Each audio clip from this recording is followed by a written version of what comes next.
You know, I heard the working title for this movie was actually Freaky Friday the 13th. That totally should have remained the title for this movie.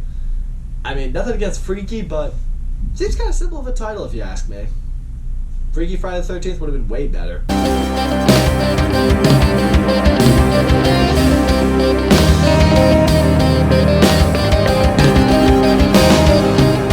Freaky is a new comedy slasher brought to us by Blumhouse that is directed by the guy who brought us Happy Death Day. And just like Happy Death Day, this movie takes the premise of a classic comedy and adds a slasher twist to it. In this movie, Vince Vaughn is this serial killer, typically goes around and just brutally murders teenagers. One night he comes across this teenager played by Catherine Newton, and he tries to stab her with this magic knife, except when he stabs her, he doesn't kill her. Instead, their consciousness swaps bodies. Now Catherine Newton's character is stuck in Vince Vaughn's body, and Vince Vaughn's character is stuck in Catherine Newton's body. Now Catherine Newton has exactly 24 hours to find a way to put herself back into her own body, otherwise she's going to be stuck in Vince Vaughn's body forever. And now we have what is a pretty solid comedy slasher. First of all, let me get into the obvious thing. Vince Vaughn, it does a good job in this movie. I'm not going to quite say he crushes it. He's not quite Jack Black, Jumanji, Welcome to the Jungle level good when it comes to playing someone who's a teenage girl in an adult male's body. But he does the job well. I definitely bought into him playing the character that the teenage girl has established herself to be. And he did seem to be enjoying himself in this role. He was having fun with it. Also, I want to give major props to the two friends in this movie. I was afraid going into it that they were just going to be, you know, the two side characters who were just along for the ride. Both of them were actually really good in this movie. They brought a lot of humor when the movie needed humor. There's one scene in particular with the gay friend that I actually thought was pretty funny. He just gets put into like this really awkward situation he's gonna try to bullshit his way out of.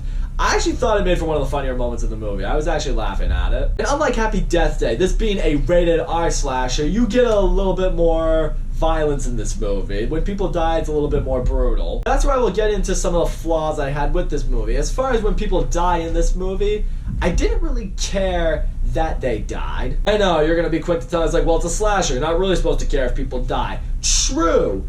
But the fact of the matter remains that when people die in this movie, the ones who do die, they were fucking assholes. Like really, there's not like a person in this movie that I would label as a good person of sorts that dies. So as a result of that, you see these piece of shit fucking assholes get murdered by Catherine Newton when, you know, she's being possessed by Vince Vaughn, but you don't feel anything. If anything, you feel some kind of satisfaction to seeing them get, you know, massacred. I feel like if at least one or two decent people or characters in this movie had actually died by her hand, when she's going after the actual heroes in this movie, you would feel a little more tense. You would actually feel a little more, you know, suspense from the movie, because now you're like, oh shit, these people could die. But because really their lives were never in any serious danger to the point where I was like on the edge of my seat, I don't know, it kind of lost a little bit of momentum for me. It lost a little bit of what could have been some suspense. I guess that's ultimately where Catherine Newton's role in this movie kind of falters. It's not that she wasn't good in this movie. She was at playing both the teenage girl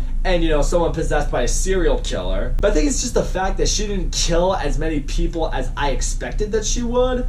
I guess it kind of felt like there was something missing there. I mean, she's supposed to be possessed by this absolute serial murderer. I would have liked to have seen her just go on a spree and just annihilate like half the school. I mean, think about it. A serial killer is stuck in a teenage girl's body, can go into the school completely unnoticed like any other student.